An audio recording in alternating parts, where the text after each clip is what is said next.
Bismillahirrahmanirrahim.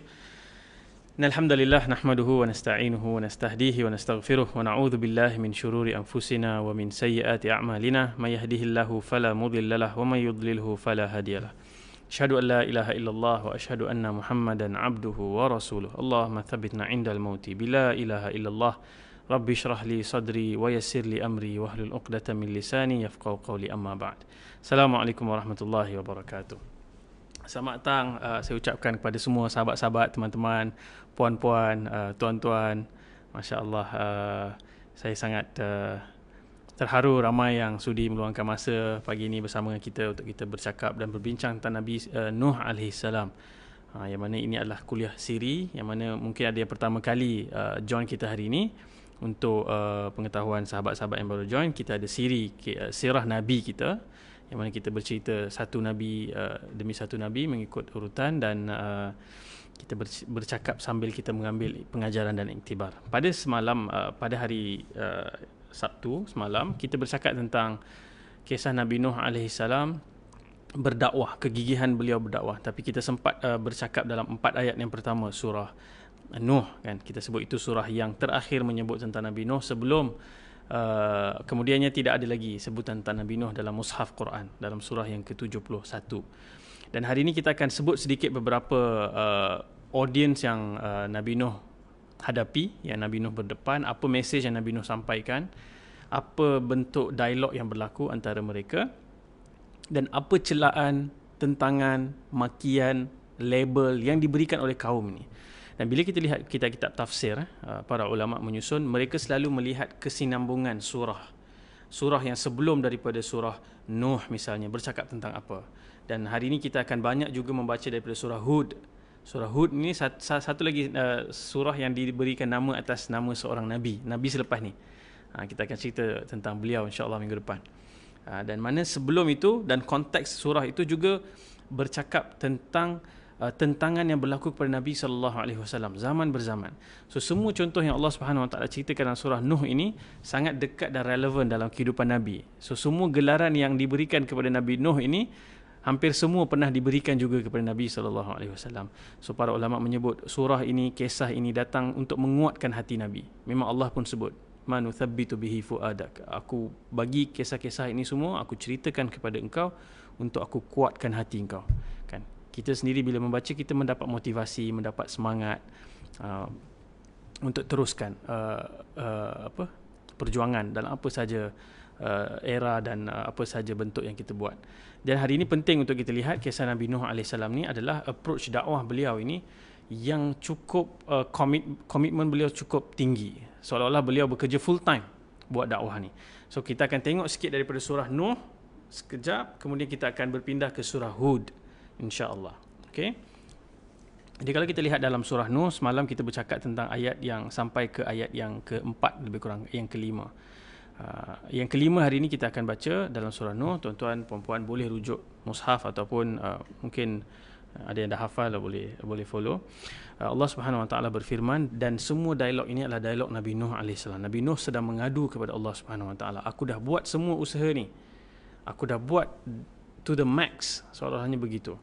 Qala rabbi inni da'utu qaumi lailan wa nahara. Ya Allah, aku telah menyeru kaum aku siang dan malam. Dia tak ada office hour. Nabi Nuh AS bekerja siang dan malam. Falam yazidhum du'ai illa firara. Dan semua kerja yang aku buat ini tidak ada yang bertambah melainkan mereka semakin jauh. Mereka semakin jauh. Seolah-olah kita try semua strategi marketing, kita try semua strategi untuk naikkan sales dalam istilah bisnes dan marketing hari ini, tetapi yang berlaku adalah orang semakin jauh. Tidak ada growth, tidak ada result yang kita harapkan. So itu aduan Nabi Nuh AS kepada Allah Subhanahu Wa Taala. Dan bahkan Nabi Nuh memberikan gambaran betapa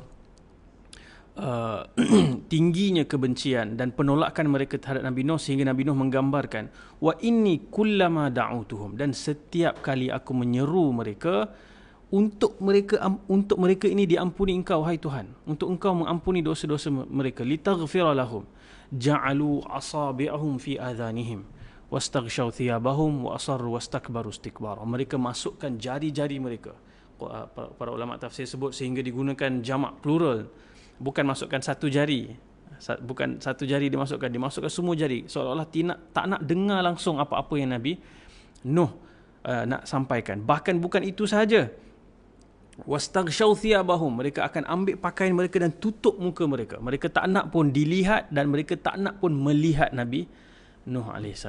Dan hari ini suasana ini boleh berlaku dalam cara-cara yang berbeza. Kita tak perlu sumbat jari, kita boleh sumbat AirPod, kita sumbat earphone, kita pakai headphones, kita tak nak orang cakap dengan kita. Kita pakai hoodie kita tak nak layan kalau orang nak mengajak kita atau nak sampaikan sesuatu kepada kita. So mereka dalam ayat ni digambarkan mereka tolak dengan penolakan yang total, yang 100%. Dia orang tak nak dengar langsung, tak nak bagi ruang. Thumma inni da'autuhum jihara, aku pergi kepada mereka dalam keadaan terang-terang supaya tak ada suspicion, nothing to hide. Aku cerita ni benda yang plain, simple, clear, yang benar. Aku tak takut siapa-siapa.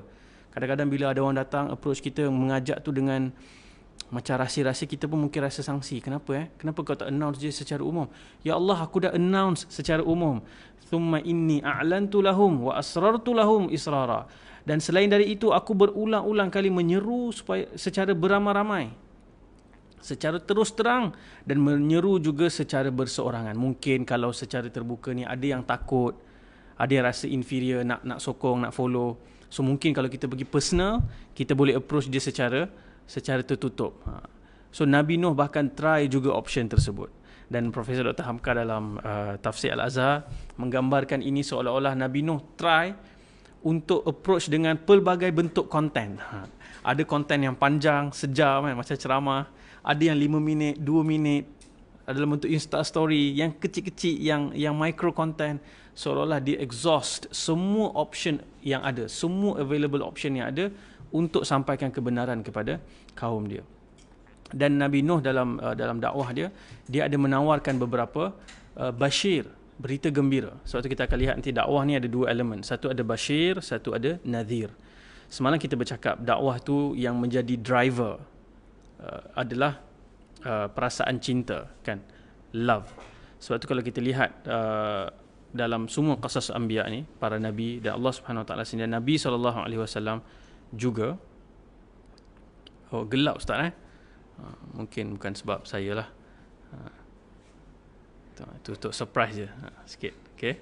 Jadi kalau kita lihat Nabi SAW juga dalam membawa dakwah tu dia ada dua elemen. Sebab tu bila kita sebut dengan cinta, dia bukan bermaksud tak ada ketegasan, tak ada ancaman. Tidak.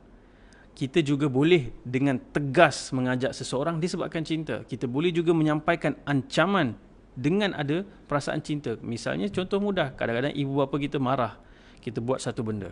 Kenapa mereka marah? Bukan mereka marah sebab mereka benci. Mereka marah dan memberikan ancaman dan memberikan teguran yang mungkin pada ketika itu bunyinya seperti tegas betul. Tapi di sebalik itu apa? Di sebalik itu adalah cinta dan kasih mereka kepada anak-anak mereka. Kadang-kadang kita tak faham. Kita dah mungkin terbiasa dengan satu amalan. Bila kita tengok, kita kata mak ayah ni kuno lah, ni dulu macam ni lah orang buat, sekarang dah berbeza itu dan ini. Tapi ibu bapa terus dengan ketegasan mereka, dan sebab mereka nak cuba sampaikan kebaikan yang mereka nak bawa. Dan salah satu bashir ataupun bentuk yang Nabi Nuh AS sampaikan, of course kita tak sempat nak pergi setiap perkataan dengan tafsirannya, tapi secara umumnya Nabi Nuh AS bila berdakwah, Nabi Nuh bagi tahu pada kaum dia, faqultu astaghfiru rabbakum innahu kana ghaffara. Kita nampak daripada awal cerita ni, daripada semalam kita cerita, Nabi Nuh ni mission dia, KPI dia nak orang-orang, dia nak kaum-kaum yang dia sayang ni, qaumi ya qaumi ni. Kita tengok kan, dia sentiasa mengulang perkataan qaumi itu supaya mereka mendapat keampunan. Yang mana dengan keampunan itu bukan hanya kamu beruntung di akhirat, kamu juga akan beruntung di dunia. Ada banyak kebaikan yang berlaku di dunia apabila kita bertaubat. Misalnya di sini kita lihat yursilis samaa alaikum midrara. Allah akan turunkan hujan mencurah-curah daripada langit. Yang mana dalam secara umumnya, dalam konteks ini dia adalah hujan yang baik, yang turun dan menyuburkan tanah dan kemudian menjadikan mereka mendapat hasil pulangan pertanian dan peternakan yang banyak, mereka menjadi kaya. Sampai hari ini pun kita menggambarkan rezeki itu dengan bila hujan turun tu kita kata rezeki turun. Tapi kita akan lihat dalam cerita ni nanti di hujung, bila mereka enggan taubat, hujan akan turun. Tapi bukan hujan rezeki, tapi hujan bala. Hujan azab yang akan turun. So memang betul, ada ketikanya bila hujan turun kita bergembira. Misalnya waktu saya belajar di negara Arab, mereka ni bukan macam Malaysia. Malaysia ni kita tak rindu sangatlah dengan hujan. Sekejap-sekejap tu hujan turun lah, Alhamdulillah. Tetapi di negara Arab misalnya, ada musim yang bila terlalu lama hujan tidak turun, ternakan makin kurus, tanaman-tanaman dah kering, mereka akan buat salat istisqa, mereka akan buat salat minta hujan. Dia ada kaifiat dia yang khusus dan menarik. Bagaimana mereka akan berdiri di tanah lapang, mereka akan berdoa minta Allah turunkan hujan, dan hujan yang turun itu adalah hujan yang membawa rezeki. Tapi ada juga tempat yang bila hujan turun dengan melebihi kadarnya, dia menjadi banjir besar, dia menjadi taufan misalnya, sehingga merosakkan semua kehidupan tanaman, peternakan dan semua. Kita semua di Malaysia pun ada pengalaman. Setiap kali datang musim tengkujuh berdebar kan. Terutamanya di belah-belah pantai timur, di kawasan-kawasan pesisir pantai. Banjir-banjir ni datang satu bentuk ujian yang Allah Subhanahu wa taala bagi. Dan hari ini kita akan lihat Nabi Nuh AS di sisi awal dakwahnya, dia mengajak manusia supaya Allah akan turunkan rezeki dalam bentuk hujan. Tetapi bila mereka ingkar, nanti Allah akan turunkan hujan dalam bentuk azab yang sangat dahsyat. Okay? Wa yumdidkum bi amwalin wa banin wa yaj'al lakum jannatin wa yaj'al lakum anhara. Dan dia tambah lagi, dia kata Allah akan bagi kamu banyak harta kekayaan dan anak pinak. Dan ia akan menggandakan lagi kamu kebun-kebun tanaman, serta menggandakan lagi bagi kamu sungai-sungai yang mengalir. Sekali lagi, sebab tu penting tuan-tuan, taubat ini untuk kita faham sebagai satu, betul kita kembali kepada Allah Subhanahu Wa Taala, dan memang bila kita semakin dekat dengan Allah Subhanahu Wa Taala, itu akan membuka lebih banyak pintu-pintu rezeki. Kan kita pun biasa baca ayat-ayat yang berkaitan dengan rezeki ni. Wa may yattaqillaha yaj'al lahu makhraja wa yarzuquhu min haitsu la yahtasib. Allah Subhanahu Wa Taala sebut dalam surah At-Talaq, apabila kamu bertakwa, kita cerita itu, Nabi Nuh kata untuk beribadat, kemudian bertakwa, kemudian taat kan. So salah satu elemen yang berlaku sehingga kita menjadi bertakwa itu adalah kita sentiasa istighfar dan memohon ampun. Ramadan ini bulan kita mengejar keampunan daripada Allah Subhanahu Wa Taala, yang mana dia sebahagian daripada puzzle ataupun journey untuk kita sampai kepada merasai ataupun la'allakum, moga-moga kamu menjadi bertakwa kan. So takwa tu, elemen tu di sebalik tu ada istighfar, ada mohon ampun. So di sini kita lihat bila kita semakin dekat dengan Allah SWT, Allah akan bukakan pintu-pintu rezeki. Tapi ya, itu bukan secara total kepada semua. Ada je orang yang makin dekat dengan Allah SWT, dia tidak melihat rezeki dalam bentuk harta benda, dia tak melihat rezeki dalam bentuk anak pinak. Sebab tu kita jangan salah faham. Kita jangan kata, oh kau belum dikurniakan anak, mungkin kau banyak dosa, mungkin kau tak cukup istighfar. No, itu bukan kefahaman dia. Memang benar ada ketikanya orang datang mengadu, misalnya kepada Hasan Al-Basri, tentang dia dah lama nak minta anak, dia tak dapat. Hasan Al-Basri kata istighfar. Ada orang datang beritahu perniagaan dia dah sangat teruk, sales dah hancur. So dia kata istighfar. Dan ada orang datang mengadu pertanian dia dah kering, dah kontang. Hasan Al-Basri sebut rahimahullah istighfar. Dan bila orang tanya, wahai Hasan Al-Basri, semua orang tanya soalan berbeza-beza, engkau jawab istighfar. Dan disebutkan tentang ayat ini. Allah memberikan ganjaran, Allah memberikan harapan. Istighfar, balik kepada aku akan bagi semua benda ni. Tapi of course lah, macam kita sebut tadi, ada je orang yang tidak mendapatkan dalam bentuk harta benda. Dia mungkin dapat rezeki itu dalam bentuk ketenangan jiwa. Ada orang yang bila dia hilang harta benda, kemudian dia baru kembali kepada Allah SWT. Baliknya dia kepada Allah SWT dibanding dengan segala nilaian harta yang hilang, jauh lebih mahal apa yang didapat dengan hilangnya harta tu. So itu antara benda yang penting. Sebab tu jangan terpedaya dengan ajakan-ajakan yang suruh buat ibadat, suruh bertaubat, tapi semuanya motivasinya adalah material. Itu termasuk dalam penyakit materialistik. Oh, solat sunat sekian-sekian kamu akan dapat harta. Kamu baca zikir sekian-sekian kamu akan dapat kekayaan. Tak, kita berzikir, kita berdoa, kita salat, semua yang pertama untuk ibadah, untuk takwa. Bukan sebab benda-benda yang kita kejar sebagai habuan dunia ni, bukan. Okay. Kemudian Nabi Nuh AS menceritakan pula tentang penciptaan. Nabi Nuh mengajak manusia, dan begitu juga Nabi SAW, dan begitu juga kita semua. Kita dalam dakwah ni kena ada satu elemen basyir, mengajak orang untuk mendapat berita gembira, habuan-habuan yang Allah SWT tawarkan. Kemudian kita mengajak manusia untuk merenung penciptaan. Ayat-ayat Al-Kaun disebut, ayat-ayat tentang penciptaan. Tema ini sangat konsisten dalam banyak kisah para nabi. Mereka selalu mengajak manusia untuk melihat kepada alam, melihat kepada diri mereka, bagaimana mereka diciptakan daripada baby, daripada rahim ibu, keluar membesar menjadi orang dewasa, kemudian kembali cycle tu tua dan masuk semula ke dalam tanah. Dan lihatlah, alam tara kaifa khalaqallahu sab'a samawatin tibaqa. Tengok langit, tengok al-qamara fihinna nura wa ja'ala syamsa siraja. Kamu tengok pada bulan ada cahaya yang mana dalam tafsiran ini menyebut begitu cantik Allah SWT dengan satu ayat ni. Allah bagi tahu bulan sebenarnya reflect cahaya matahari. Matahari yang menjadi siraj, yang menjadi seperti pelita yang menyala. Kemudian bulan ini fungsi dia reflect sahaja cahaya itu. Dia tidak ada cahaya dia sendiri. Hanya dengan ayat ini Allah suruh kita berfikir, ini semua siapa yang ciptakan? Ini semua siapa yang bagi jadi dengan keadaan begitu tersusun dan in order. So semua hal-hal ini memang kita boleh lihat panjang explanationnya. Dan Allah juga menyebut tentang tanaman-tanaman. Lihat makanan kamu. Dari mana makanan kamu datang? Kan kita sebut hal itu. Satu pinggan makanan ini dia melibatkan berapa ramai orang punya kerja. Nelayan, petani yang tanam padi jadi beras, ada orang yang tanam sayur, ada orang yang buat kerja tapis garam di tepi laut, ada orang yang buat kisar rempah. Entah daripada mana-mana seluruh dunia, semua orang bekerja, melakukan aktiviti, dan Allah dah tulis dah ini bahagian untuk Azlan, ini bahagian untuk Ammar, ini bahagian untuk Ihsan. Dan dia akan sampai ke pinggan kita seperti mana yang Allah sudah tuliskan. Dia tidak akan miss. Dia tidak akan miss. Dan bila Allah dah tetapkan satu rezeki itu, kita tidak akan mati selagi kita tak habiskan rezeki yang telah dituliskan untuk kita. Kalaupun kita dah terlantar, seolah-olah dah tak ada harapan, tapi kalau kita akan minum lagi satu teguk air, kita hanya akan mati selepas kita minum seteguk air itu. Demikian tepat dan teliti Allah menulis rezeki semua hamba-hambanya. Dan menarik juga dalam satu buku yang saya pernah sebut sebelum ni, saya rasa adalah bagaimana Allah sebut wa ma min dabbatin fil ardi illa 'ala Allahi rizquha. Allah yang menjaga rezeki semua benda yang bergerak di atas muka bumi ni kan. Sehingga kita merenung melihat cicak yang tak boleh terbang tetapi makanan dia adalah benda yang terbang. Kita lihat bagaimana burung yang terbang, makanan dia tidak ada di langit, makanan dia ada di bumi. Demikian Allah menyusun rezeki-rezeki yang begitu misteri sebenarnya. So mungkin kalau saya pergi lebih panjang ni, kita akan tak sempat nak cerita bahagian yang kedua. So sekarang kita akan lihat kepada surah Hud.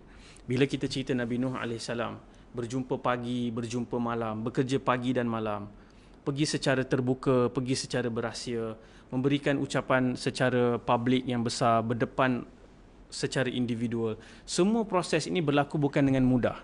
Okay? Sebab tu nanti saya akan sebutkan, bila kita baca ayat-ayat Quran, kita baca hadis-hadis Nabi SAW berkenaan dengan dakwah, dan saya baca buku-buku tentang dakwah sejak daripada zaman degree lagi ada subjek dakwah, kemudian ambil masters pun dalam bidang dakwah tu. Bila kita tengok banyak buku-buku dakwah yang ditulis oleh ulama di benua Arab, ditulis oleh ulama Nusantara kita, secara jujurnya saya rasa macam susah nak relate sebab apabila mereka menggambarkan dakwah itu begitu sukar, ditentang, diberikan hambatan-hambatan. Hari ini suasananya begitu berbeza. Dulu mungkin orang rasa, buat apa nak hantar anak pergi belajar agama, nanti balik nak kerja apa? Berapa je gaji dia boleh dapat? Nanti siapa nak kahwinkan anak dengan dia? Dan semua benda tu. Hari ini dia terbalik dah. Orang malah berlumba-lumba untuk menghantar anak-anak untuk pergi belajar agama. Tentunya kita tak pukul rata, tapi kita kena hati-hati juga. Zaman ini agama dan dakwah sudah semakin dikomersialkan. Dia bukan lagi dengan spirit dakwah yang diceritakan dalam Quran, dalam buku-buku dakwah, dalam hadis-hadis Nabi, dalam sirah, tetapi dia sudah menjadi satu kerjaya yang begitu lumayan. Sehingga hari ini saya mula berfikir, sejak malam tadi saya fikir, saya nampak seolah-olah agama dan dakwah ni sudah menjadi kenderaan ataupun channel marketing, yang mana dengan agama dijual segala macam produk, dijual segala macam perkhidmatan ataupun apa sajalah barang-barang. Sehingga hari ini kita lihat sebahagian penceramah, asatizah yang mana tanpa segan silu di dalam masjid pun menjual produk-produk sambil mereka mengajar agama, sedangkan ada hadis yang melarang dengan jelas jangan berjual beli dalam masjid. Kemudian kita lihat hari ini sampai ke tahap orang tergamak pergi bantu orang-orang susah, tapi sambil-sambil bantu sambil promote jual barang-barang dia. So saya macam wow, ini kita hidup di satu era dan trend yang cukup mengganggu, disturbing. Dan kalau ada banyaklah rahsia yang boleh dibongkar kalau kita tengok bagaimana hari ini dia adalah soal siapa paling banyak likes, siapa paling banyak bayaran. Oh, kau pergi surau ni berapa dibayar kau, kau pergi masjid ni berapa dibayar kau. Conversation tu sudah berubah. Conversation zaman Nabi, zaman Anbiya ini semua kita lihat, zaman bahkan Profesor Dr. Hamka, Pak Natsir, kalau kita baca buku mereka, itu bukan culture, itu bukan trend yang mereka lalui. Tapi hari ini trend tu completely terbalik dan dia kadang-kadang membimbangkan. Betul ke ini yang sebenarnya kita faham? Sebab kita akan lihat sekejap lagi dalam ayat-ayat yang berkaitan dengan Nabi Nuh AS. Dalam beberapa surah pula tu. Dan beberapa anbiya lain juga menyebut hal yang sama. Aku mengajak kalian bukan mengharapkan harta. Aku mengajak kalian kepada Allah. Aku berdakwah bukan mengharapkan harta. Satu ayat yang sudah menjadi tanda soal besar. Beberapa tahun saya bertanya, mencari untuk faham betul-betul apakah yang dimaksudkan dengan ayat ini. So kalau kita lihat dalam surah Hud, surah yang ke-11 tuan-tuan, ayat yang ke-25 sampai ayat 49. Panjang tu. Kalau buku tafsir tu lebih 50 muka surat untuk kita hadam ayat per ayat tu. So mungkin tak sempatlah kita nak pergi setiap satu, tapi penting untuk kita lihat secara penceritaannya siapa yang Nabi Nuh AS berdepan selama 950 tahun ni, pagi, malam, secara tertutup, terbuka. Semua ni yang kita cerita tadi, method yang Nabi Nuh cuba, semua benda ni, apa yang Nabi Nuh dakwahkan tu kita cerita dah sebelum ni, tauhid kepada Allah SWT. Siapa yang Nabi Nuh dakwahkan? Kalau kita lihat dalam surah Nuh, dua ayat yang pertama, Allah SWT mengulang semula message yang dibawa oleh Nabi Nuh AS. Alla ta'budu illallah, jangan sembah selain Allah, jangan syirikkan Allah. Itu message dia. Dan pembesar-pembesar inilah menjadi target, iaitu al-mala'. Faqala al-mala'u alladhina kafaru. Dan mereka inilah golongan-golongan elit yang ada kuasa, yang ada harta, pengaruh dan kuasa yang mencengkam orang ramai. So bila orang yang ada kuasa ni, dia menguasai urusan orang ramai, orang takut nak pergi dekat untuk membawa sebarang pendapat yang mencabar kedudukan mereka. Hari ini ramai juga dalam kalangan pendakwah dan penceramah yang kita akan lihat totally different dengan approach yang Nabi Nuh AS. Nabi Nuh pergi dan Nabi Nuh kata, aku tak nak duit kau, aku nak kau terima message ni. Berbeza hari ini, ramai orang yang berusaha macam mana nak dapatkan peluang untuk mendekatkan dengan orang-orang kaya supaya kita boleh dapat sebahagian daripada harta dia, dengan kita bercakap agama sikit, dengan kita boleh lihat itu trend. Orang-orang kaya, orang-orang politician besar-besar, apabila adalah apa benda, kes-kes yang terbongkar di mahkamah, mereka adakan majlis-majlis, panggillah berapa orang pakai serban besar-besar, kemudian tunjukkan mereka dekat dengan agama. So mereka bagi sikit daripada harta. So mereka pun tak tegur, mereka kata lihatlah kebaikan yang mereka ada. Nampak? Sudah menjadi satu kerosakan yang bermula. Berbeza dengan Nabi Nuh AS. Nabi Nuh pergi berdepan dengan Al-Malak ni, dia mengajak straight. Dia beritahu, aku bukan nak harta engkau, aku nak datang bawa message ni. So apa mereka kata? Dan kita kalau nak simplify ni, ada lebih kurang 6 atau 7 label ataupun tentangan yang mereka berikan kepada Nabi Nuh AS. Yang pertama, mereka kata engkau penipu, dalam surah Hud ayat yang ke-27. Mereka kata kami tak dapati engkau ni melainkan seorang yang bal nadhunnukum kadhibin, kami dapati engkau ni penipu. Dia tak nak terima. Kemudian kita juga lihat orang-orang ini menyebut, kami mendapati engkau ni tidaklah melainkan orang sesat. Semua ni pernah diberikan kepada Nabi SAW. Nabi pernah dituduh sesat, Nabi pernah dituduh penipu. Kemudian mereka sebut dalam surah Al-Qamar ayat yang ke-9. Yang sesat tadi dalam surah Al-A'raf ayat yang ke-60. Kemudian mereka sebut Nabi Nuh ni gila dalam surah Al-Qamar ayat yang ke-9. Mereka sebut gila sebab bila sebut gila dan mereka announce dalam semua media, Of course masyarakat akan jadi takut. Takutlah nak dekat dengan dia. Dia orang gila kan. So dia cakap pun apa nak dengar. So zaman Nabi SAW, bila Nabi pergi berdakwah di kemah-kemah orang yang datang mengerjakan haji, Abu Jahal, Abu Lahab datang follow belakang rapat ni, follow rapat. Setiap kali orang datang, bagi tahu ini penipu, ni anak saudara aku kenal lah dia. Dia ni tukang syair, jangan dengar dia. Bahkan sebelum para hujjaj masuk ke Mekah, mereka dah keluarkan iklan, dah ada billboard, dah ada flyers, dah ada message WhatsApp yang hantar kat semua jemaah ni, bagi tahu nanti kalau ada jumpa lelaki nama Muhammad ni, jangan dengar, dia ni tukang syair, dia penipu, dia gila. So itu kempen yang mereka buat, bukan baru tuan-tuan, daripada zaman Nabi Nuh AS lagi. Dan sampai hari ini pun dia akan berterusan. Apa lagi mereka sebut?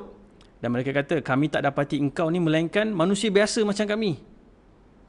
Dalam surah Hud mereka sebut. Kita tengok. Ma naraka illa basharan mithlana wa ma naraka taba'aka illa alladhina hum aradhiluna badiyar rai. Kami tak dapati engkau ni lain. Kau ni sama je macam kita orang. Kalau kau ni Nabi, patut engkau ni macam malaikat ke? Tak. Mereka sebut hal yang sama juga pada Nabi SAW. Kenapa kalau Allah nak utuskan, kenapa tak utuskan malaikat?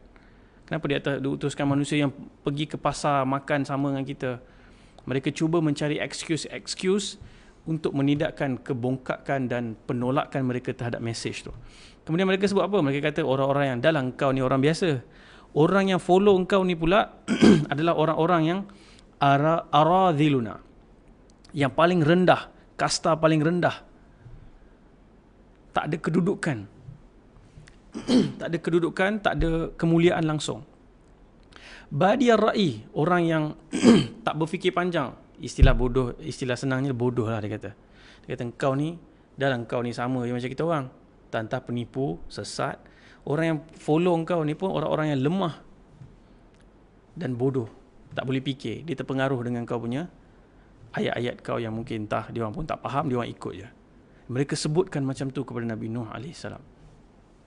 Dan apa lagi yang mereka sebut? Mereka kata, okeylah kalau kita nak consider, boleh. Tapi engkau halau dulu keluar yang lain ni. Kami tak boleh duduk sekali dengan yang lemah-lemah ni. Sama tuan-tuan dalam sirah Nabi SAW. Pembesar-pembesar Quraisy sebut benda yang sama. Ni apa ni pengikut-pengikut ni hamba, orang-orang miskin, pengembala kambing.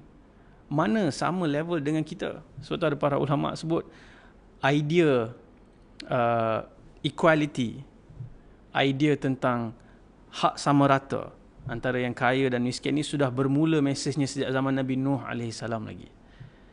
Egalitarian kan kita panggil.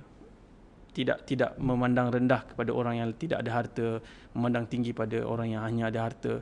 Itu Nabi Nuh AS sudah berdepan dengan era dan Nabi sudah membawa mesej itu. Sehingga mereka kemudian dalam ayat yang ke-38 kalau kita lihat tuan-tuan, surah Hud, mereka sebut mereka mengejek sukhriya, mereka memerli dia, mengejek dia dan buat kempen yang bukan-bukan kepada Nabi Nuh AS. Dan yang paling dahsyat adalah mereka mencabar Nabi Nuh, kalau engkau teruskan benda ni kami akan rejam kau sampai mati. So kalau saya tanya soalan, berapa ramai yang hari ini yang betul-betul berdakwah dan dia berdepan dengan ujian-ujian hari ini? Sudah sangat sedikit tuan-tuan. Kalau kita lihat pun penceramah-penceramah atau pendakwah-pendakwah yang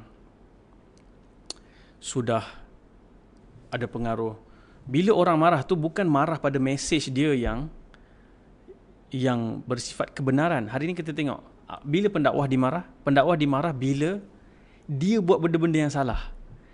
Misalnya dia ada masalah, cara dia menceraikan isteri dia ke, dia ada affair ke, dia adalah benda-benda yang dia sebut hadis palsu ke. Total opposite. Dulu pendakwah yang membetulkan umat sebab umat buat benda yang salah. Hari ini pendakwah pula yang perlu dibetulkan oleh umat sebab pendakwah buat benda yang salah. So it's a total different era. Dia dah berubah sekarang ni. Sebab tu kalau kita lihat, kita kena rendung. Dan of course saya kalau betul-betul nak lihat detail pada satu-satu ayat ni, kita akan ambil masa yang lama untuk kita meneliti betapa dalamnya, deepnya mesej yang Allah Subhanahu Wa Taala sampaikan kepada kita melalui kisah-kisah para anbiya ini. Dan di sinilah kita sebut pada ayat yang ke-29 surah Hud ini, Wa ya qaumi la as'alukum alaihi malan, aku tak minta harta pun daripada kamu. Sebab secara psikologinya, bila golongan malak ini didekati oleh pendakwa-pendakwa, memang yang akan ikut first tu adalah orang-orang yang lemah. Sebab orang-orang yang kuat ni dengan kuasa dan harta yang dia ada, dia mencengkam orang-orang yang lemah. So bila datang anbiya, para nabi dengan mesej Islam adalah mesej yang membebaskan manusia daripada cengkaman, melepaskan mereka daripada belenggu-belenggu kezaliman. So tentulah orang yang melakukan cengkaman dan orang yang melakukan kezaliman tidak suka. So bila nabi datang, of course yang awal-awal follow tu adalah golongan yang lemah. Tetapi kemudian orang-orang kaya ini pula, orang-orang yang ada kuasa ini pula, dia akan keluarkan satu naratif. Sebenarnya dia bukan nak ajak kita kepada kepada kebenaran. Dia nak kongsi sikit harta yang kita ada. Dia pun nak rasa juga duduk dekat jawatan besar-besar ni. Dia pun nak rasa juga ada harta banyak ni. Dan melihat naratif itu cuba ditolak, Nabi Nuh AS sebut, la as'alukum alaihi malan, aku tak minta harta satu sen apa pun daripada kalian. Sesungguhnya ajr, reward, balasan aku hanya di sisi Allah Subhanahu Wa Taala. Aku bukan datang nak minta harta engkau apa pun. Kau masuk Islam, kau boleh simpan harta engkau. Aku tak nak apa-apa pun daripada harta engkau. Wama ana bitaridil ladzina amanu, dan aku bukan orang yang akan menyisihkan orang-orang yang dah follow aku, walaupun pada pandangan engkau mereka ini adalah orang-orang yang lemah, orang-orang yang tak ada status,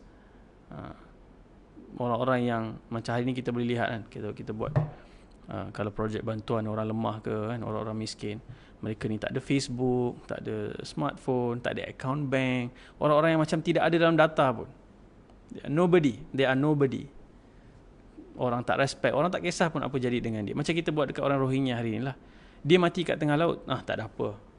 As if macam just another fish, ataupun ada ikan atau burung je mati. This is nobody. Kita tak, dan tak ada orang pun yang akan bersuara dan membela nasib mereka, orang-orang yang lemah. Tapi Nabi Nuh AS kata, aku takkan biarkan mereka aku takkan tinggalkan mereka semata-mata aku nak confirm dengan apa yang korang ajak. Sama juga dulu pernah berlaku dalam sirah Nabi SAW. Nabi dapat peluang close session dengan pembesar-pembesar Quraisy, kan? Dan waktu Nabi sedang menyampaikan mesej itu kepada mereka, apa berlaku? Abdullah bin Ummi Maktum datang memanggil Nabi dalam keadaan dia buta. Dia tak nampak Nabi sedang ada close session dengan pembesar-pembesar Quraisy. Nabi rasa macam, oops, macam mana sekarang ni? Aku ada peluang keemasan. Kalau mereka ni masuk Islam, Islam akan jadi kuat. Tapi kemudian ada orang yang lemah, orang yang buta datang minta diberikan tazkiyah, diberikan penyucian jiwa, diberikan panduan. Tapi kemudian Allah SWT turunkan ayat, abasa wa tawalla an ja'ahul a'ma. Dan abasa wa tawalla itu adalah, sebenarnya kalau kita perhatikan, dia bukan Nabi macam, hei sekarang ni pula dia datang. Tak, Nabi hanya sedikit berkerut di dahi dia. Macam, oops, timing tak tepat. Hanya sedikit kerut tu Allah Subhanahu Wa Taala bagi tahu, no, priority dia adalah orang ni. Yang ni tak apa. Ni takkan dengar pun ni. Ini semua nak tunjuk sombong dan status je. Kan? Kita lihat hari ni sebahagian orang yang ada kuasa, ada elit, ada harta ni, dia ada circle dia. Kita tak boleh nak masuk pun. Dia ada certain dress code dia yang hanya boleh diterima. Saya pernah sempat kan, kadang-kadang orang jemput ceramah apa, kita duduk dengan orang-orang yang kaya-kaya ni kan. Conversation mereka berbeza. Mereka tanya, kau dari mana? Semua diukur dengan, I ada rumah dekat ni, bukit ni, I ada syarikat dekat sini. So itu conversation dia. Dan mereka jangan cerita pasal mati, pasal Islam. This is not what we talk about. So mereka hanya, dia ada circle dia. So Nabi Nuh cuba nak pecahkan circle tu, nak bawa mesej ni. Tapi inilah tentangan-tentangan yang Nabi Nuh AS terima. Seterusnya, sehinggalah satu point Allah Subhanahu Wa Taala, of course dia ada banyak lagi detail dalam conversation ni. Hebat, subhanallah, Allah SWT rakamkan semua dialog ini. InsyaAllah ada kesempatan yang lebih terbuka lepas PKP ni, kalau kita boleh ada kelas yang kita boleh go through each ayat satu-satu, kita boleh pergi, mungkin kita akan ada kesempatan tu lah insyaAllah. Tapi kemudian Allah SWT turunkan ayat bagi tahu. Kat mana Allah SWT bagi tahu? Allah kata dalam surah Hud, Sehingga satu point Allah kata, dah wahai Nabi Nuh, dan tak payah lagi engkau dakwah dekat diorang ni. Mereka ini, wa uhiya ila nuhin annahu lan yu'minu min qaumika illa man qad aman. Allah kata dalam surah Hud, surah yang ke-11 ayat yang ke-36, Allah bagi tahu kepada Nabi Nuh, okey Nuh, dan tak ada orang lagi yang akan masuk Islam melainkan yang dah masuk ni. Dah, the door are shut. Allah SWT tutup dah pintu. So kadang-kadang kita kena hati-hati. Banyak reminders yang sampai kepada kita dalam keadaan kita melakukan satu-satu maksiat atau satu-satu kekufuran. Kita bertangguh. Dalam hati kita tahu dia benar. Macam Fir'aun, dia tahu benar. Tetapi kemudian bila air dah masuk ke kerongkongan dia, dalam keadaan dia gharaq, dalam keadaan dia lemas, pada ketika itu dia sebut aman tu. No, it's too late. Sama juga dengan orang-orang ni. 950 tahun Allah bagi chance. Allah bagi ruang. Tak nak dengar, melecehkan, mengejek, tolak, tunjuk kuasa, tunjuk power, sampai Allah SWT announce lan yu'min, lan yu'mina min qaumika illa man qad aman. Tak ada yang akan beriman dah. That's it, done. Bayangkan pada ketika ini pun, selepas 950 tahun berdakwah, dengan cemuhan, dengan ugutan rejam, dengan segala macam makian yang Nabi Nuh terima, pun Nabi Nuh bila dapat mesej daripada Allah bagi tahu dah tak ada orang akan beriman, Nabi Nuh jadi sedih. Betapa besarnya cinta di dalam hati seorang Nabi terhadap kaumnya. Ketika Allah bagi tahu pun dia ni dah done, no more, chance dah tak ada dah, sehingga Allah kena sebut fala tabta'is bima kanu yaf'alun, dan kau jangan berduka cita tentang apa yang mereka sentiasa lakukan. Ada dua aspek. Satu, kau dah tak payah sedih dah dengan apa yang akan jadi dengan mereka. Dia orang ni memang dah tak ada apa lagi kebaikan. Aku bagi tahu, Allah bagi tahu. Kita tak boleh judge. Kita takkan boleh sebut kepada satu orang, engkau ni dah tak ada kebaikan apa dah dalam diri kau. Kita tak boleh cakap. Kita tak akan tahu. Dalam kes ni Allah yang bagi tahu. Bila Allah bagi tahu, itu lain. So bila dia bagi tahu, satu, Nabi Nuh jadi sedih. Aduh, dah tak ada chance dah dia orang ni. Yang kedua, lepas Allah bagi tahu ni, Allah suruh Nabi Adam AS membina kapal. Dan mereka datang mengejek dan mereka menghina. Mereka kata, wahai Nuh, kau dah jadi tukang kayu ke? Dah tak jadi ke Nabi? Dah letih dah? Dah habis stamina dah? Mereka ejek-ejek Nabi Nuh AS. Dan Allah kata, jangan sedih dah, jangan heran dah dengan apa yang mereka sebut. Just shut your ears, jangan dengar dah. Mereka ni dah done. Kemudian Allah SWT sebut, wasna'il fulka, pergi buat kapal, bi'ayunina wa wahyina. Nabi Nuh AS bukan expert buat kapal, tetapi Allah SWT bagi tahu, kau buat kapal, aku akan instruct kau every single detail sampai kapal tu siap. So di mana kapal ini dibina? Kapal ini dibina di atas gunung, bukan tempat orang bina kapal. Tetapi pada ketika Nabi Nuh AS membina, semua instruction, design, bahan, susunan, ukuran, jumlah paku, jumlah apa, semua tu Allah bagi tahu kepada Nabi Nuh AS, dan dia dibina oleh orang-orang yang hanya bersama dengan Nabi Nuh. Hanya ada dalam lebih kurang 80 orang, 83 orang. Sangat sedikit yang mengikuti dakwah Nabi Nuh. Kemudian wala tukhatibni fil ladzina zalamu innahum mughraqun. Dan sekali lagi Allah ulang, Allah kata, jangan engkau cuba merayu kepada aku untuk menolong kaum yang zalim ni. Nabi Nuh masih berfikir, aduh, tak ada ke sikit lagi chance, ya Allah, sikit lagi. Sambil-sambil aku buat kapal ni, mungkin ada seorang dua lagi boleh selamatkan. Allah kata, dah. Jangan buat any application dah dekat aku. Application is closed. Allah SWT tutup pintu tu serapat-rapatnya, bagi tahu engkau buat kapal je sekarang ni. So Nabi Nuh AS kemudian membina kapal.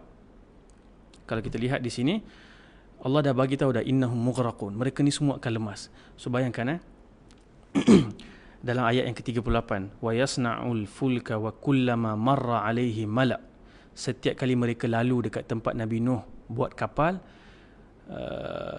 mala'u min qaumihi sakhiru min, mereka mengejek-ngejek, mereka memperli-perli Nabi Nuh AS dengan segala macam perkataan. At this point of time, pada zahirnya orang akan nampak Nabi Nuh dah kalah.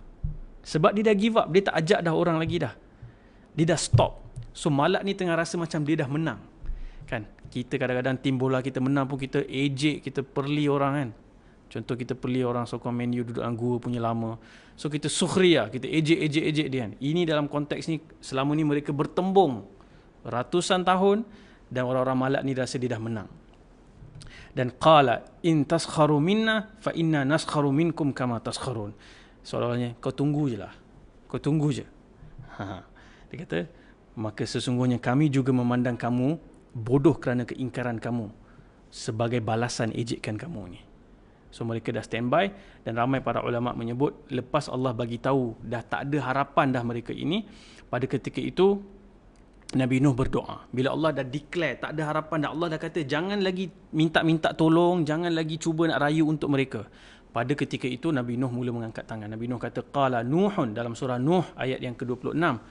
Rabbi la tadhar 'alal ardi minal kafirina dayyara. Ya Allah, jangan tinggalkan seorang pun atas muka bumi yang kafir. Seorang pun jangan tinggal. Totally wipe them off. Innaka intadharhum, kalau kau tinggalkan yudhillu ibadak. Kalau kau tinggalkan seorang pun, mereka akan sesatkan hamba-hamba engkau. Wala yalidu illa fajiran kafar. Dan mereka tidak akan melahirkan anak atau generasi melainkan yang fajir, yang jahat dan kufur. Nabi Nuh pun sampai to the point. Nabi Nuh tadah tangan doa. Fani'mal mujibun, Allah SWT kata kami menerima doa dia. So kemudian mereka membina kapal. Sekarang pukul apa tuan-tuan? Tinggal lagi 10 minit sikit lah. So mereka membina kapal. Banyak pandangan ulama tentang berapa lama kapal ini mengambil masa untuk disiapkan. Tetapi tentu seperti yang kita sebutkan berulang-ulang kali, apabila details itu tidak ada di dalam Quran, tidak ada dalam sunnah Nabi SAW, tak perlulah kita susah payah sangat nak tahu berapa lama kapal tu mengambil masa untuk dibina. Dia mungkin beberapa bulan, mungkin beberapa tahun, tak tahu. Tapi yang penting bila kapal construction project ini bermula, dah tak ada orang yang boleh masuk Islam dah. Allah dah tutup pintu hidayah. Satu, saya sebut tadi kan, hati-hati. Kita tak tahu bila chance kita ni akan berterusan. Ada benda yang kita kena taubat segera. Kita tak tahu bila chance itu akan ditutup. The moment Allah tarik nyawa kita, that's it, done. Kita tak boleh nak repeat paper, tak boleh nak pohon apa. Kan, antara dialog yang digambarkan bila orang dah masuk dalam kubur adalah mereka minta, ya Allah bagi aku kesempatan sekejap je, aku keluar, aku sedekahkan, aku infakkan harta aku, kemudian aku mati balik. Kan, dia minta request sekejap je, aku keluar buka online banking, transfer, masuk TAC number, done, okay, aku mati balik. Tapi Allah takkan bagi walaupun sedetik, walaupun sesaat ekstra daripada masa yang telah ditetapkan. So kita semua tak tahu masa kita bila. Kaum Nabi Nuh, masa mereka ditetapkan lebih awal sebelum mereka mati. Pada ketika mereka menginjek-ginjek Nabi Nuh, waktu Nabi Nuh sedang buat kapal, they are as good as dead. Mereka ni as good as dah mati dah. Nabi Nuh melihat wajah-wajah ini, Nabi Nuh dalam perasaan dia bercampur baur. Allah kata jangan rayu dah untuk mereka, dan dia juga rasa hai, bebalnya lah dia orang ni. Bebalnya. Dan mereka semua ini akan tenggelam. Tapi lebih menyedihkan nanti kita akan lihat di ending cerita ini, anak Nabi Nuh sendiri tak bersama dengan camp dia. Salah seorang anak dia tidak bersama dengan camp dia. Kita akan lihat. Hatta idza jaa amruna. Allah tak cerita berapa lama kapal tu dibina, sehingga kemudian ayat tu bersambung, ayat yang ke-40, hatta idza jaa amruna wa farat tanur. Apabila datang hukum kami, keputusan kami untuk membinasakan mereka, wa farat tanur. Wa farat tanur ini dalam bahasa Melayu diterjemahkan terus air memancut-mancut, tapi sebenarnya kalau kita tengok by literal meaning dia adalah dia seolah-olah air yang sedang mendidih. Di atas tu ada tutup, dan tutup tu dah menggelegak. Maksudnya dia dah reach dia punya boiling point. Dia dah tengah tunggu masa nak explode. Dia tengah tunggu masa nak pecah. So Allah bagi tahu dekat Nabi Nuh AS, qul nahmil fiha min kulli zawjayn ithnayn wa ahlaka illa man sabaqa alayhi alqawlu wa man aman wa ma amana ma'ahu illa qalil. Allah kata, kami berfirman kepada Nuh, bawalah dalam bahtera ini 2 dari tiap-tiap jenis haiwan, jantan betina, dan bawalah ahlimu kecuali yang telah ditetapkan hukuman azab ke atas mereka, dan bawalah orang-orang beriman, dan tidak ada orang-orang yang beriman yang turut bersama dengan Nabi Nuh melainkan sedikit, sangat sedikit. Even sebenarnya riwayat 80 tu tak confirm dengan hadis. Kita tahu mungkin lebih sedikit daripada itu. 950 tahun punya kerja, sedikit je, satu kapal je. Itu pun campur dengan binatang. Of course dalam Bible ataupun dalam kitab-kitab sebelum ini yang telah diselewengkan ni ada banyak detail sebenarnya. Kalau saya nak cerita detail tu memang seronok kita, tapi kita tak nak larut dengan detail tu, kita nak fokus pada message ni. Detail berapa tingkat kapal tu, tingkat pertama siapa duduk, tingkat kedua siapa duduk, tingkat ketiga siapa duduk, apa bentuk dia, apa lebar dia, panjang dia, semua disebutkan. Tetapi itu tidak penting untuk kita syarahkan. Kena buat apa tuan-tuan? Nak tahu kapal tu bersama mana? Yang penting kita kena tahu mana kapal kita sekarang ni. Kita sedang berdepan dengan ombak besar akhir zaman ini. Mana kapal kita? Mana kapal kita? Siapa orang-orang yang bersama dalam kapal kita ni? Itu yang kita kena fikirkan. Wa qala irkabu fiha bismillahi majreha wa mursaha. Dan ketika itu berkatalah Nabi Nuh, naiklah kamu ke bahtera itu sambil berkata, dengan nama Allah bergerak lajunya dan berhentinya. Sesungguhnya Tuhanku adalah Maha Pengampun. Inna Rabbi laghafurur rahim. Okay, Allah Subhanahu Wa Taala. Ada ulama berbincang, inilah pertama kali perkataan Bismillah digunakan, iaitu oleh Nabi Nuh AS. So sepanjang mereka berada dalam fasa ini, mereka berzikir dan berdoa kepada Allah Subhanahu Wa Taala. Dan dalam surah Al-Qamar, ini sedikit sebab kita ada banyak surah sebenarnya nak sebut kan. So kita sebut sikit bagaimana hujan turun. Allah kata dalam surah Al-Qamar ayat yang ke-11, fafatahna abwabas samai bima'in munhamir. Kami bukakan pintu-pintu langit. Hujan turun mencurah-curah. Kemudian wafajjarnal arda uyuna faltaqal ma'u ala amrin qad qudir. Kemudian kami bukakan mata-mata air daripada bumi keluar memancut. Bayangkan, air dari langit dan air daripada bumi, kedua-duanya keluar.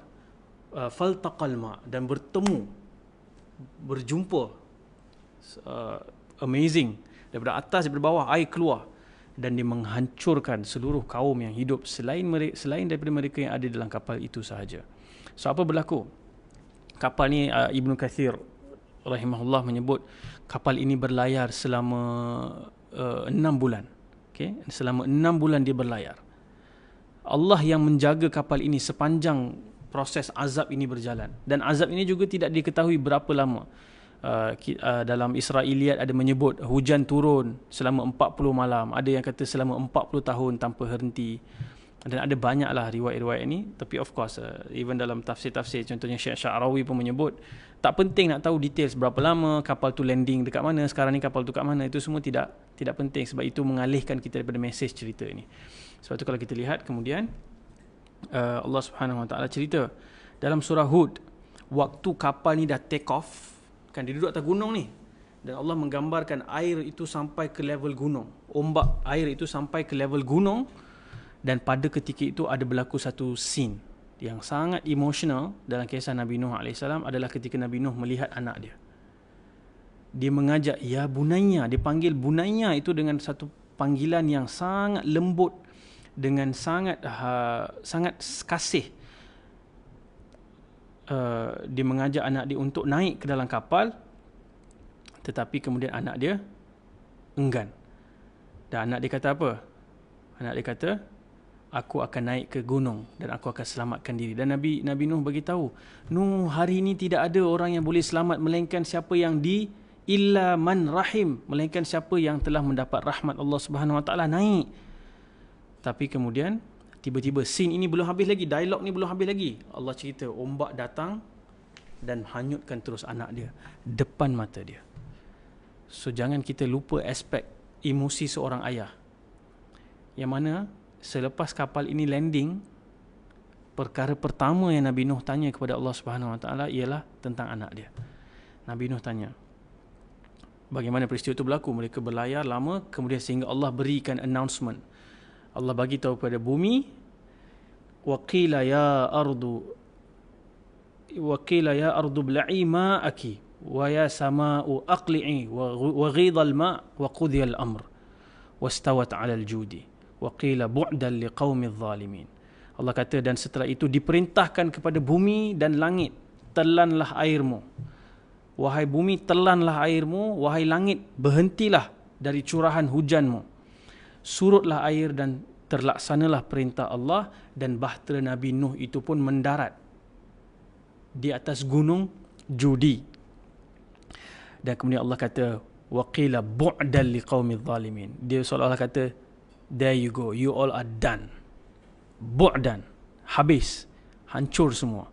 So kapal tu landing, dan wanada nuhun rabbahu faqala rabbi inna ibni min ahli. Wahai Rabbku, anak aku daripada keluarga aku, dan engkau telah berjanji engkau akan selamatkan keluarga aku semua. Wa anta ahkamul hakimin, dan engkau adalah yang sebijak-bijak hakim dalam memberikan hukuman yang seadil-adilnya. Itu adab Nabi Nuh bertanya. Nabi Nuh rasa macam dia tak settle. Dia kenapa anak dia tak selamat? Anak dia kan keluarga dia. Kan Allah kata keluarga dia semua boleh naik kapal. Kenapa anak dia tak selamat? Pada ketika itu Allah menyebut, qala ya Nuhu innahu laysa min ahlik. Nuh, wahai Nuh, dia bukan daripada anak kau. Dia bukan daripada keluarga engkau. Innahu amalun ghairu salih. Sesungguhnya amal dia tidak saleh. Ada banyak discussion tentang ayat ni dalam kitab-kitab tafsir. Antaranya menyebut ini adalah anak Nabi Nuh yang Nabi Nuh tak tahu sebenarnya dia kufur. Sehingga bila dia berlaku dia terkejut, dan bila tanya Allah bagi tahu, engkau tak tahu wahai Nuh, dia sebenarnya amalun ghairu salih. Fala tas'alni ma laysa laka bihi ilm. Jangan tanya pada aku benda yang kau tidak ada ilmu. Maksudnya kau tak tahu sebenarnya hakikat sesuatu tu. Inni a'idzuka an takuna minal jahilin. Aku melarang kau menjadi daripada orang-orang yang jahil. Jahilnya ada dua maksud. Satu, kejahilan. Satu lagi adalah being too emotional. Maksudnya dia emosi mengatasi rasional. So dia macam dia tak boleh nak proses maklumat tu, dan dia becoming so emotional. Of course ini satu ujian yang berat. Tanyalah pada ibu bapa yang telah menghantar anak-anak mereka belajar jauh, pergi belajar agama, hantar ke menghafal Quran dan sebagainya, kemudian melihat anak itu bukan seperti yang mereka harapkan. Tanya pada mereka betapa dukanya perasaan. Ada satu kisah yang menarik. Saya dengar kisah ini daripada seorang cendekiawan daripada Amerika Syarikat yang baru ni datang ke Malaysia, dan beliau menceritakan satu kisah satu family yang duduk dekat dengan masjid ni. Dia pindah rumah duduk sebelah masjid, anak hantar pergi madrasah hafal Quran apa semua, tapi pada hayat bapanya dia sudah melihat anak tu sudah pun murtad. Dan dia menjadi sangat depres, sehingga kemudian dia meninggal dunia dalam keadaan depresi. Tetapi dia tidak pernah berhenti berdoa, ya Allah, tolonglah kembalikan anak aku kepada Islam, kembalikan anakku kepada Islam. Amazingly, anak tu, the moment ayah dia meninggal dunia, something just click dalam kepala dia. Bukan secara tidak ada sebab, tetapi doa. Sebab tu doa seorang ayah, doa seorang ibu ni doa keramat. Doa yang Allah bagi special access. Yang kita sebagai anak kena rayu dapatkan doa daripada ibu dan ayah kita. Dan kalau kita sebagai ibu dan ayah, kita kena doakan yang baik-baik untuk anak kita. Dan dengan doa ayah tersebut, anak itu pada hari dia melihat ayah dia meninggal dunia, entahlah sebelum tu dia dah minum arak, dia dah berzina, dia dah announce dekat Twitter, dekat Facebook, dia dah keluar Islam. Ini recent stories, ini bukan cerita dulu, ini cerita zaman sekarang. Tapi kemudian dia patah balik dan dia kembali mengucap syahadah dan kembali kepada Allah Subhanahu Wa Taala. So itu hadiah Allah bagi kepada bapa yang sebenarnya mati dalam keadaan sedih. Nanti dia akan terkejut melihat di akhirat nanti anak dia daripada orang yang saleh. Alhamdulillah. Tapi yang lebih mendukacitakan ialah kalau anak tu tidak menjadi orang yang saleh. Dan kita lihat dalam surah Kahfi kan, kisah Nabi Musa dan Khidir. Ada satu peristiwa Nabi Khidir membunuh seorang budak. Nabi Musa tak boleh sabar. Dia kata, kenapa kau buat benda ni? Ini satu kesalahan yang besar. Tapi kemudian Nabi Khidir bagi tahu, Allah yang perintahkan aku bunuh, sebab anak ni bila besar dia akan jadi tughyanan wa kufra. Dia akan jadi tughyan, jahat, kejam dan kufur. Dan itu akan menjadi kesedihan itu jauh lebih besar terhadap ibu dan ayah dia berbanding kesedihan ibu dan ayah dia melihat dia mati pada usia kecil ini. So deep tuan-tuan stories dalam Quran ini. Alhamdulillah. Kalau kita sempat nanti kita akan detailkan lagi. Qala rabbi inni a'udzubika an as'alaka ma laysa li bihi ilm. Dan kemudian terus serta-merta Nabi Nuh mohon ampun dan mohon lindung daripada mempersoalkan benda-benda tanpa ada ilmu.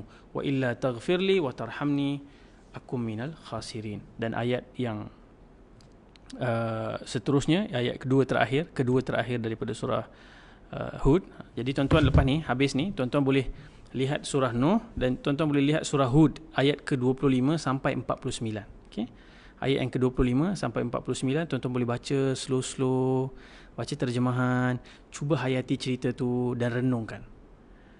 Dan lihat penceritaan tu secara flow. So of course saya tak sempat pergi setiap ayat dan setiap perkataan.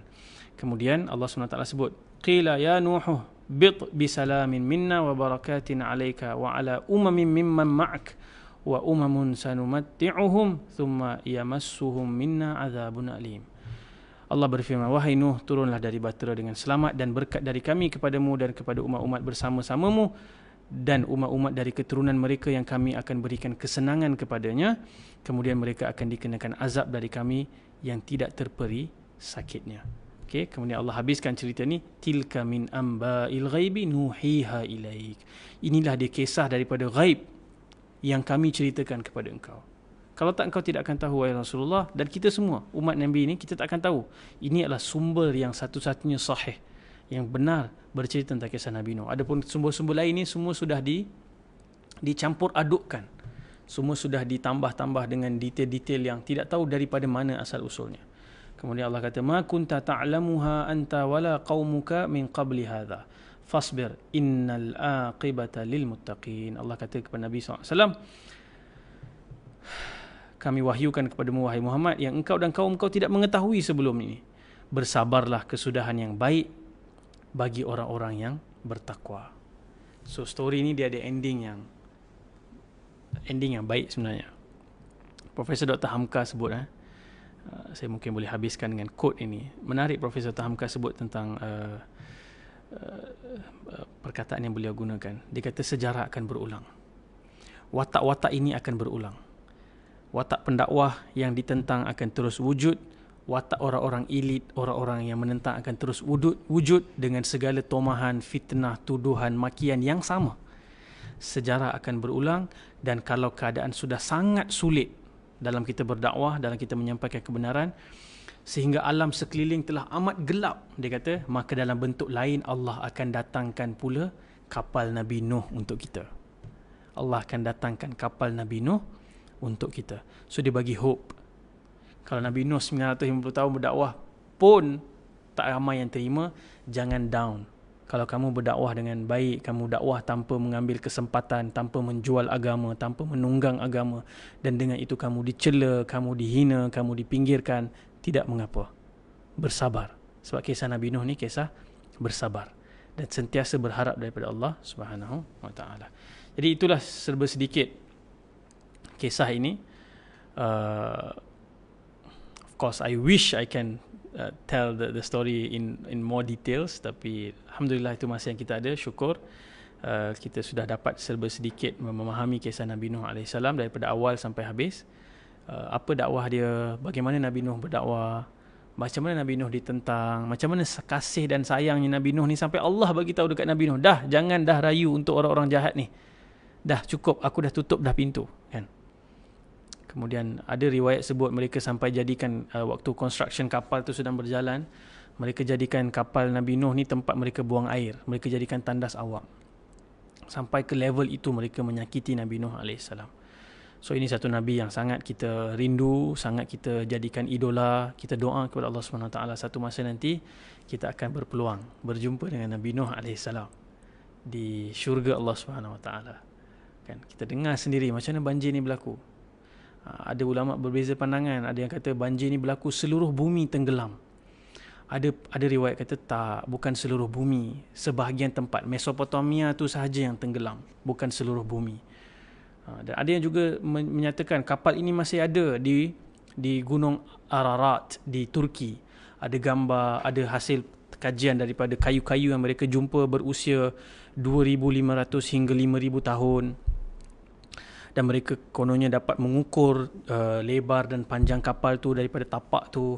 Tapi semua maklumat tu tak dapat dibuktikan. Masih berlaku kajian dan masih berlaku kritik-mengkritik lah antara saintis pun dan antara arkeologis tentang penemuan. Sebab memang beribu tahun manusia mencari di mana kapal ini. Sebab dalam riwayat Kristian pun mereka sangat popular cerita kapal ni. the Ark of Noah. So mereka pun mencari. Tuan-tuan boleh search di internet, tuan-tuan akan jumpa macam-macam dokumentari, macam-macam artikel mereka tulis tentang pencarian kapal Nabi Nuh AS.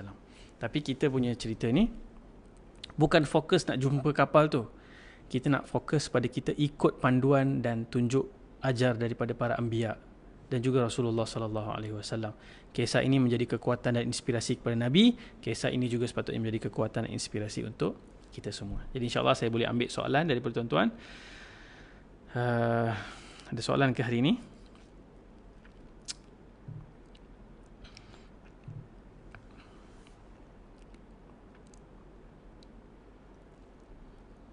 Ni daripada Kak Aziah soalan, kalau selalu nampak kekurangan orang lain, bagaimana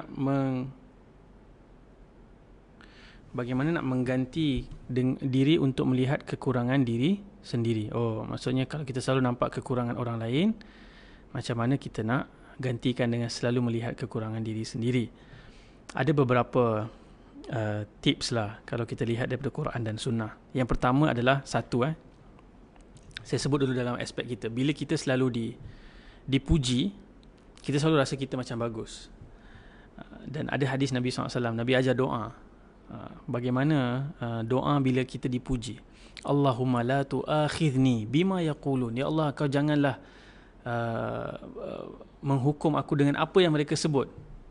Waghfirli bima la ya'lamun. Ya Allah, kau ampunilah aku di atas apa yang mereka ni tak tahu. Mereka puji ni, mereka nampak yang baik, mereka tak tahu betapa buruknya yang ada pada aku. Yang itu kau tutup, ya Allah. Kau ampunilah.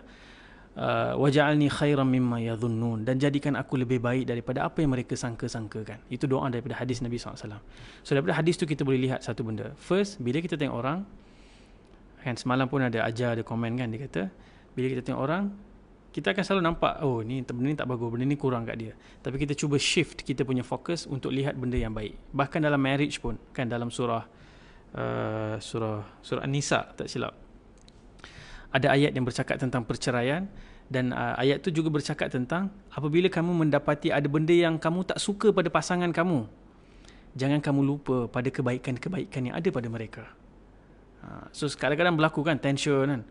Kadang-kadang benda kecil je, apa ni ubat gigi tak tutup, apa ni tuala sidai sengit kan, benda-benda kecil je kan. Tapi pada ketika itu syaitan akan datang dan membakar rasa marah dan nak keluarkan perkataan-perkataan yang tak baik. Pada ketika itu kita kena ada that pause button tu, kita cuba fikir, tak apa, benda kecil je ni, ada banyak lagi benda-benda baik kan. Sama juga dengan kawan, dengan orang. So kita kena selalu lihat kebaikan orang dan kita jangan lupa tentang keburukan kita. Sebab tu ada pepatah ataupun saya selalu dengar penceramah-penceramah sebut, bila kita buat baik pada orang, kita lupakan je. Bila orang buat jahat pada kita pun kita lupakan. Tapi bila orang buat baik pada kita, kita ingat. Dia ada something lah, saya tak ingat dia punya susunan tu quotes dia, tapi dia punya itu adalah shifting of fokus apa, nak tengok fokus apa. So fokus pada kebaikan orang dan fokus pada membaiki diri sendiri. Okay. Daripada Kak Siti Zamrah ni salam Ustaz, boleh ke kita katakan berdasarkan kisah ni bahawasanya iman itu bukan diwarisi atau keturunan? Betul, iman tak dapat diwarisi kan. Dulu Raihan dah nyanyi kan, iman tak dapat diwarisi kan, daripada seorang ayah yang soleh. So iman tak dapat diwarisi, dan bukan dalam kisah ini saja, kita akan jumpa lagi dalam beberapa kisah selepas ini. Yang mana iman tak dapat diwariskan. Ada yang juga isteri pun tak bersama dengan kebenaran. Salam Ustaz, bagaimana cara terbaik nak dakwah kepada parents? Ini Kak Ngah, Puan Sheila agaknya. Sangat besar topiknya nak cakap ni, tetapi dalam Quran memang ada panduan Allah bagi. Parents ni by default kena taat. By default kena taat dan buat baik, sehinggalah mereka suruh benda yang kita perlu syirikkan Allah Subhanahu Wa Taala. Pada ketika itu Quran kata jangan ikut, tetapi jangan berlaku kasar dengan mereka. Satu kalau kita tengok ayat-ayat Quran yang bercakap dengan parents ni, dia letak second to Allah Subhanahu Wa Taala. Second to Allah Subhanahu Wa Taala. Lepas Allah kata beribadahlah kepadaku, kemudian Allah akan sebut berbuatlah baik kepada ibu bapa. Wala takul lahuma uffin, jangan even sebut perkataan ataupun expression yang boleh menyinggung. Dia ada satu bab yang besar bila kita cerita tentang parents ni. Tapi of course secara umumnya all best ways yang kita boleh imagine. Semua cara yang baik. Semua cara yang baik. Allah tak bagi lesen sama sekali. Walaupun mereka kufur, untuk kita keluarkan perkataan yang kasar, untuk berbuat kasar, Allah tak bagi langsung lesen itu. So memang apa saja caranya, hanyalah dengan kebaikan. Ini ada soalan daripada Ahmad Kiak. Boleh cerita sikit pasal Harut Marut? What, who, what, when, why, how. Tu panjang tu, saudara. Nak cerita pasal kisah tu, nanti insyaAllah sampai di sana nanti kita akan cerita. Okay? InsyaAllah saya tengok ada lagi tak komen-komen. Jadi tuan-tuan boleh bagi feedback juga dekat komen, dan juga ni ada apa option juga, tuan-tuan boleh masukkan feedback. Kita nak tengok macam mana hari ni kita tukarkan sikit setting, kita tukar sikit audio, dan bagaimana tuan-tuan rasa benda-benda yang kita boleh improve supaya kita dapat tingkatkan lagi experience kuliah ni supaya dia jadi lagi best lah. Okay, dia jadi lagi best. Alright, ada soalan lagi ke?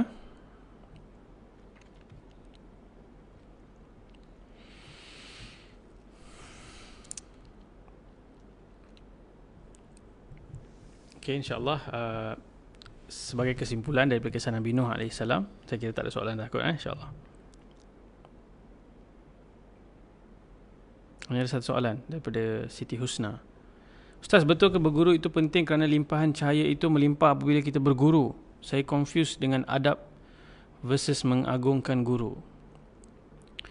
Saya tak pasti dari mana sumber yang sebut limpahan cahaya itu. Tak pasti. Tapi betul, dengan guru ni kita kena beradab lah. Dari sudut adab tu memang kita tak kata oh tak payah beradab dengan guru. Even sebagai orang yang hari ni kononnya nak pastikan sangat kesahihan maklumat tu, tetapi kemudian bertanya dengan tidak beradab dan memalukan seorang guru, itu pun tak betul. Itu pun tak betul. So of course kita kena bersifat berakhlak mulia terhadap guru, orang yang mengajarkan ilmu. Tetapi kita tidak boleh sampai ke level mengagungkan. Ni level apa? Dia kat situ dia punya grey area ni. Apa maksud mengagungkan? Mengagungkan tu ada banyak layers kan. Kalau kita mengidolakan dia, jadikan dia inspirasi, tidak apa. Tapi kalau dia tu sampai kita rasa macam dialah masa depan akhirat aku, dialah everything, dialah tak buat salah, tak. Imam Malik sebut semua orang perkataannya boleh diambil dan boleh dibuang kecuali pemilik kubur ini, sambil menunjuk kepada kubur makam Nabi SAW. Selain daripada itu, semua orang, selagi mana mereka manusia, selagi mana kita berguru dengan manusia, mereka itu insan, akan melakukan kesilapan. Ada benda yang betul, ada benda yang baik. Sama je tuan-tuan, hari ni kita kuliah ni mungkin bukan 100% yang saya sebutkan ini betul, tepat. Mungkin ada pembacaan yang belum cukup, yang belum matang, yang belum tepat pemahamannya. So teruskan untuk belajar, untuk kita berguru ni kena ramai. Tidak mengapa berguru dengan ramai, jangan taksub dengan mana-mana orang. Tu satu lagi perkataan, mengagungkan ni masuk tak dalam kategori taksub. Taksub ni apa? Tak dengar orang lain, dia sahaja. Segala yang dia cakap tu menjadi panduan, segala yang dia cakap tu adalah menjadi hukum, seolah-olah begitu. Okey. Soalan saya semalam Soalan semalam tak dapat nak tengoklah di sini. Kat mana ya?